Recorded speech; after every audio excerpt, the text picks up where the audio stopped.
GPSM.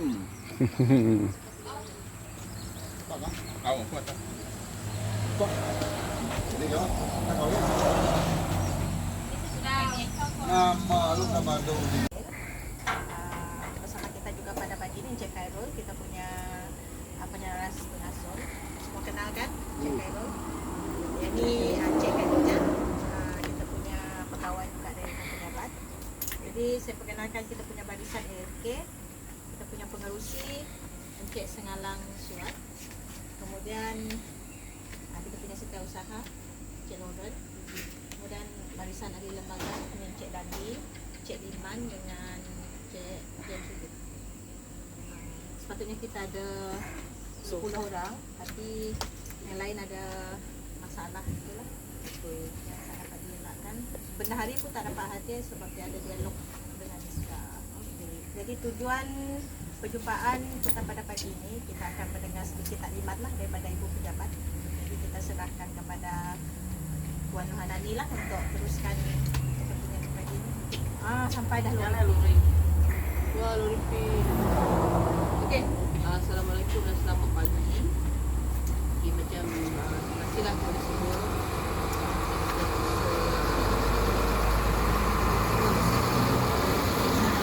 Salam dan juga yang hadir pada pagi ini.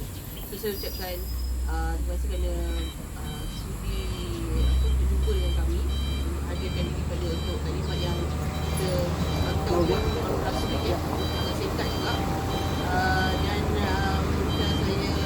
saya dah maklumkan diri saya daripada pejabat. Saya hadani, saya mewakili delegasi lah menghantar saya untuk menerangkan berkenaan dasar pemisah operasi kerjasama PAN. Ini ialah hasrat daripada kita untuk manajemen lah buat member kita. So kalau saya rasa mungkin AFK pun dah tahulah dasar pemisah ni sebenarnya bukannya baru lah. Dah 2-3 tahun lepas kita dah sebut-sebut benda ni. Satu hari nanti kita akan exitkan KPSM yang berjaya. Tapi exit tu mungkin semua orang nak rasa macam nak pisah susah, tapi sebenarnya tidaklah. Ini saya akan terangkan pada hari ini. So hari ini kita datang sebagai untuk penerangan awal, penerangan asas ke arah dasar ni lah. Okay, so sebagai pendahuluan kita cerita sikit apa yang KPSM ni. So penubuhan KPSM ni dia adalah satu inisiatif kerajaan sebenarnya untuk melalui MPOB untuk menyatukan pembudidaya sawit untuk meningkatkan produktiviti kebun dan sosioekonomi. So memang sekarang ni kita nampaklah kat area sini Bakong ni pun dah membantulah kebun kecil untuk meningkatkan taraf ekonomi masing-masing. Dan kita dah tubuhkan KPSM sejak tahun 2010. So sekarang 2023 dah 13 tahun lah. Yang paling awal di Tongot Sabah dan Seratuk Sarawak. Macam Bakong ni saya rasa dalam 10 tahun ada. Kan 10 tahun lah kan. So sekarang kita ada 69 di seluruh Malaysia dan 18 di Sarawak. Jadi pelbagai bantuan kerajaan telah disalurkan dalam usaha membangun KPSM. So, sebab dia satu inisiatif kerajaan, jadi kita pam segala bentuk bantuan lah. Antaranya ialah pusat timbang sendiri yang modalnya dalam 200,000, and then geran permulaan BTS 40,000. Ini peringkat awal masa meniaga kan, meniaga trading dulu kan. Dan emolumen gaji pengurus dibiayai oleh MPOB. Skim pembiayaan mudah SPM ni Bakong ada ambil? Tak ambil sekarang ni SPM ni dah up to 300,000 dia punya pinjaman yang 0 years. Dan skim pembiayaan SPDA macam tadi tu lah, briefing yang Bakong dapat ni. And then peruntukan untuk program promosi dan juga khidmat nasihat lah daripada MPOB dari masa ke semasa. Itu semua bentuk bantuan yang telah disalurkan kepada KPSM. Okay, so dasar pemisah ini adalah dasar MPOB. Setiap KPSM akan ditentukan dasar ini. Ikutlah KPSM akan diberi semua bantuan infrastruktur macam saya sebutkan tadi, sehingga mampu menguruskan perniagaan sendiri. So once kita dah nampak dia mampu berdiri sendiri, kita akan melaksanakan dasar pemisah setelah KPSM berjaya dalam perniagaan dan mampu membiayai emolumen gaji pengurus.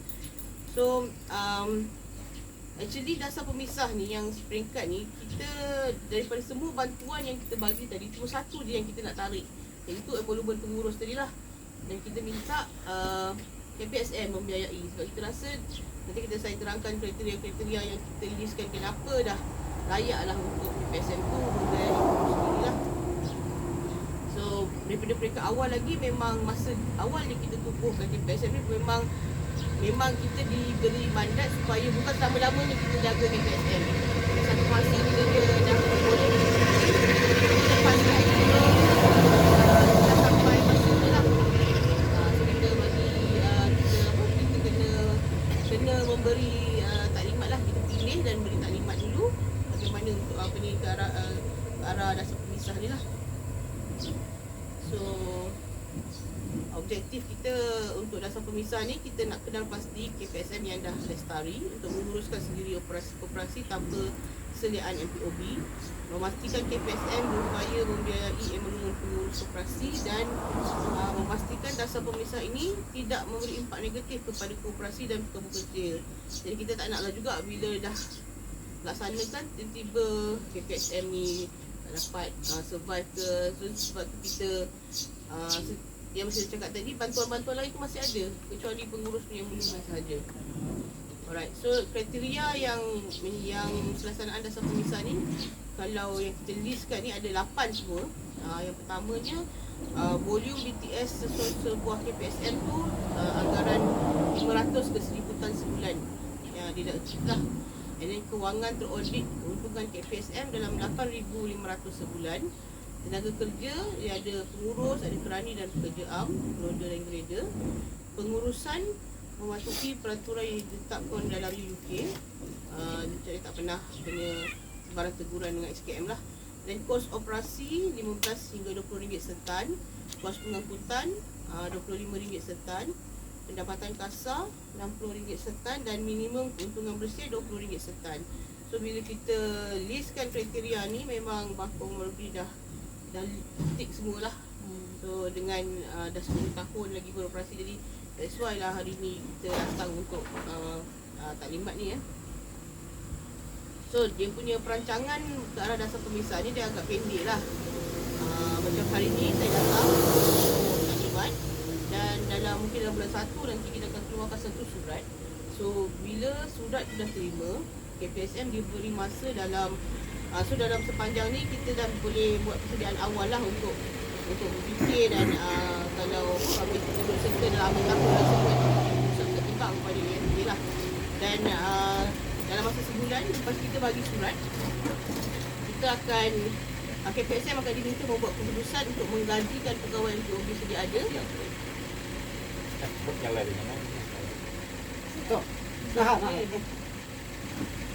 Untuk menggajikan pegawai MPOB sedia ada, ataupun jika tidak mahu ambil pegawai kita, boleh lantik pengurus barulah, pengurus di kalangan sendirilah, maksudnya anak ke yang maksudnya berkelayakan lah, yang setara. Dan nanti kita akan sign satu akta janji pemisah, sebab bagi akta janji pemisah ni kira macam walaupun pemisah apa yang perlu kita, apa yang do and don't lah dalam proses selepas berpisah tu. So sekiranya lah memilih untuk tidak mengambil pegawai kita dan ambil pengurus baru, jadi kita masih lagi menempatkan pegawai kita ni untuk tempoh kiranya serah mengajar kepada pengurus yang baru tu dalam tempoh 6 bulan. So kalau ikut, kalau KPSM tidak membuat sebarang rayuan untuk penangguhan ke apa-apa, kita akan lepas sign, kita sign borang tu in Januari. So bulan 6 lah baru kita tarik pengurus. Untuk kiranya tak duduk di Sudan lah. Dan bulan 6 tu masih ada lah. Tapi sekiranya pihak KPSM nak buat rayuan, boleh maksudnya dalam surat, bila kita bagi surat tu boleh counter back untuk rayuan dipanjangkan atas sebab-sebab tertentu yang boleh nak KPSM bagi justifikasi lah kenapa nak tanggung tu semua. So tempoh 6 bulan so di peringkat pengurus ni pula, so saya just terus terang lah, pengurus ni sekiranya pengurus ni ada choice untuk kita KPSM offer dia dengan KPSM, boleh straight dengan KPSM, dan sekiranya tidak, pengurus akan kita tarik dan dia ni akan ditempatkan di mana-mana yang kosong di UB lah. Mungkin dapat dindiri lah, atau mungkin di tempat lain kosong lah kan. Right. So dari segi ikatan KPSM dengan MPOB pula, bagi memastikan pelaksanaan dasar ini tidak memberi impak yang negatif kepada KPSM, MPOB akan terus membuat pemantauan secara berkala dalam tempoh 5 tahun. 5 tahun ni kita bagi masa time lah, tapi lepas 5 tahun mungkin kita akan sambung lagi kan. Benda ni kita tak nak putus lah selagi dia masih di bawah menggunakan nama MPOB.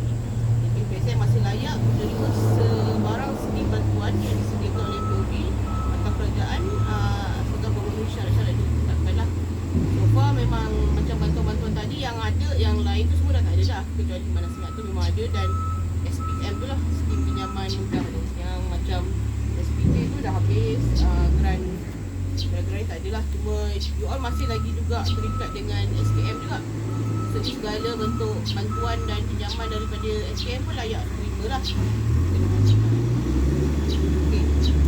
Dari segi aku janji dan pelaporan, KPSM diminta menandatangani borang aku janji dasar penulisan KPSM yang disediakan oleh POB. Jadi iktifati aku janji ni, KPSM perlu mematuhi syarat-syarat seperti berikutlah: menyediakan laporan tahunan dan laporan bulanan kepada POB. Satu, laporan usia PTS di peniaga. Ini memang semua pemegang lesen, kalau bukan KPSM, semua orang memang kena hantar lah kepada lesenan kita setiap bulan. Yang perlu hantar pada kita setiap bulan hanyalah laporan untuk rugi profit and loss. Memang sekarang ni memang pengurus hantar, jadi kita nak yang itu saja daripada pihak KPSM kalau lepas NC ni. Dan satu yang kena hantar secara setiap tahun ialah laporan mesyuarat tahunan. Habis nanti hantar report pada kita. So 3 benda ni lah Dan yang seterusnya benda-benda basic, macam satu, menentang sebarang bentuk amalan rasuah dan penyelewengan. KPSM perlu avoid lah Tidak akan berkelakuan dengan sedemikian cara sehingga memburukkan atau mencemarkan nama KPSM, serta berkelakuan yang menyebabkan kepentingan peribadi bercanggah dengan kewajipan menjalankan tugas hakiki.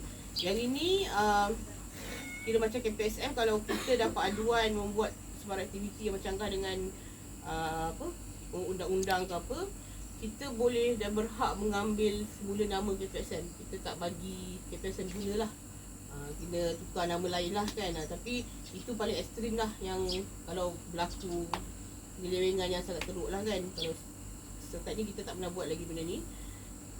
Mematuhi semua garis panduan dan Akta Koperasi 502 bawah SKM tu memang kena follow.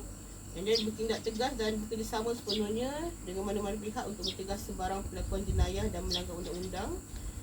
And then menjaga harta KPSM dengan baik. Semua-semua yang kita dah bagi kena jaga, dan membenarkan pemantauan berkala dilakukan oleh pihak MPOB.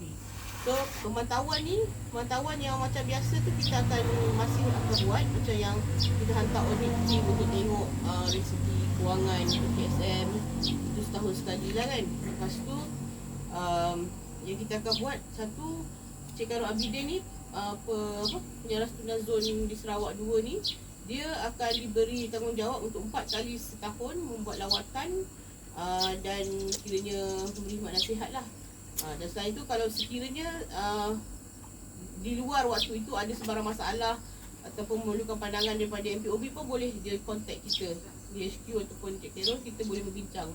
So saya cakap tadi, anything yang kita bukanlah dasar pemisahan ni kita nak putus terus. Kita sebenarnya cuma nak tarik pegawai lah, lebih pada memberi peluang kepada KPSM untuk berdikari sendiri dari segi pengurusan. Dia dah sampai masanya untuk kita lepaskan untuk kepada pegawai kecil lah untuk menguruskan KPSM. So itu saja, tadi mak saya ringkas je. So sebab jika ada soalan boleh ajukan, sama ataupun sistem yang kita gunakan ni boleh dikatakan kita mempunyai satu kumpulan di mana banyak membantu kita dari segi keselamatan, kita punya pengurus dan ahli lembaga sendiri, di mana seperti yang kita tahu kes yang terbaru berlaku, kes tembak di sini lah. Di sini. Tapi apapun, bila kita tengok daripada perkara itu, sebenarnya itu bukan kesalahan kita. Dan itu adalah kesalahan kita punya yang hantar duit lah, di mana, dan mereka pun mengakui tau.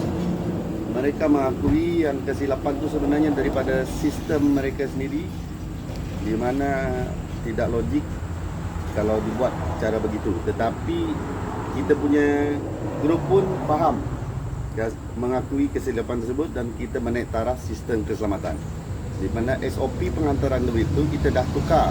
Dan saya sendiri cadangkan dengan pihak mereka, di mana saya sangat tidak setuju cara ataupun sistem penghantaran, di mana kita telah mencadangkan agar penghantaran duit itu dia kena masuk dulu ke dalam dan pusing, dan tunggu beberapa second, tengok keadaan sekeliling baru keluar. So kalau benda tu dibuat macam tu, masalah tu terang berlaku. So untuk yang bekerja di sini, kita memohon maaf di atas mungkin traumatik, diri takut sehingga kabin pun ditutup semua.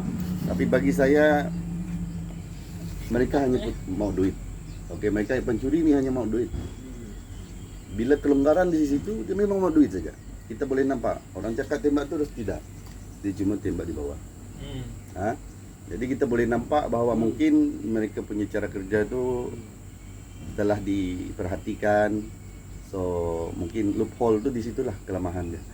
Jadi untuk bakong ni sebenarnya untuk maklumat masih perlu dan sangat diperlukan, di mana kita jangan melihat, dan kita juga faham walaupun dasar adalah dasar pemisahan ini dibuat sewaktu penubuhan, tetapi kita kena melihat bahawa Timbalan Perdana Menteri sebelum ini juga mengumumkan bahawa kita akan menambah lagi bilangan KPSM. So bermaksud sebenarnya di dalam, untuk makluman pihak ibu pejabat, Koperasi Bakong mempunyai satu inisiatif untuk menambah lagi rem. Jadi di situ kita boleh melihat keperluan pengurus itu untuk mencapai objektif yang telah disarankan oleh pihak Timbalan Perdana Menteri selaku kita punya Menteri Perdagangan sebelum ini. Walaupun baru ni kita telah tukar kementerian lah. Jadi dalam planning saya telah memberi tempoh dengan pihak pengurus sehingga April tahun depan mesti ada satu tapak rem baru. So sekiranya kita ada tapak rem, tidak bermaksud pengurus itu tidak diperlukan. Kita masih sangat memerlukan pengurus. Di mana di dalam perniagaan kita tak boleh terlampau stable ataupun kita rasa kita sudah maju. Kita kena lebih maju daripada pesaing kita. Itu pun Haslina yang cakap dengan saya lah. So maksudnya saya sangat kurang setuju kalau ditarik balik, sebab kita pun mencapai objektif. Walaupun objektif kita adalah dasar pemisahan, tetapi kita kena hargai juga apa yang telah dibuat. Dan dasar kerajaan juga mengatakan nak tambah lagi jumlah KPSM. So bagi saya pengurus tu harus dikekalkan, namun saya setuju juga dasar pemisahan tu dibuat. Jangan ahli lembaga terlampau bergantung kepada pihak pengurus. Asyik berambai. Dan pihak ahli lembaga untuk Bakong saya sangat puji lah. Memang dia ambil tahu semuanya, terutamanya yang di sini inilah yang kekal terus bersama support. Yang Cik Dandi apa semua dulu keluar duit sendiri kan. Saya faham. Keluar duit sendiri demi tujuan membantu. Tetapi kenapa mungkin pengurus kita pandai lah berapat dengan ahli lembaga, minta tolong apa semua sehingga sekarang. Jadi kita bukan tengok di sini saja tau. Impian Puan Haslina ni besar. Dia janji dengan saya April ni dia buat satu rem lagi. Kalau tak buat kita pisahkan je lah. Betul. Kita kena buat satu lagi atau dua lagi. Kita lawan orang. Kita bukan lawan bergaduh, tidak. Kita ini perniagaan. Kalau kita tinggal satu langkah, mungkin kita akan tenggelam bila-bila. Kalau perancangan untuk rem baru ni dah takat mana dah? Maksudnya Dah tahu tempat dah lah. pasti tanah lah kan. So dah bulan 1 ni dah boleh buat permohonan. Saya sangat berterima kasih dah dengan ahli lembaga sekarang ni kan. Memang meeting semua jemput. Memang kooperatif lah. Dan banyak yang berkorban. Tidak mengira masa, wang ringgit. Dan kita boleh nampak, saya bukan jaga satu koperasi. Dan untuk Bakong ni saya sangat puji. Cita-cita mereka pun tinggi. Jadi dari segi dasar pemeriksaan buat masa ini memang kita suarakan, kita kena bagi tahu. Tetapi untuk Bakong saya nampak dia ada inisiatif untuk mencapai objektif kerajaan terbaru. Tambah bilang KPSM, bilangan KPSM. Jadi untuk koperasi ini di satu tempat untuk Sarawak, saya sebenarnya agak kurang setuju. Di mana di tempat lain dia punya divisional area sangat kecil tau. Di Sarawak untuk Baram saja satu Pahang. Pahang kita boleh buat berapa rem? Itu divisional. Contohlah, saya bagi contoh. Jadi saya telah mencadangkan untuk zon saya Sebuti, Bakong, Tatau, Limbang is considered mandatory for me lah. Compulsory. Untuk tambah satu lagi cawangan. Kalau kita tak buat, kita akan ke belakang. Jadi sebenarnya bukan satu kebanggaan untuk pengurus untuk terus senang lenang. Ini adalah tanggungjawab untuk capai objektif kedua kerajaan untuk tambah bilangan rem. Itu pandangan saya tu, Puan Nani. Okey. Terima kasih. Serius ah.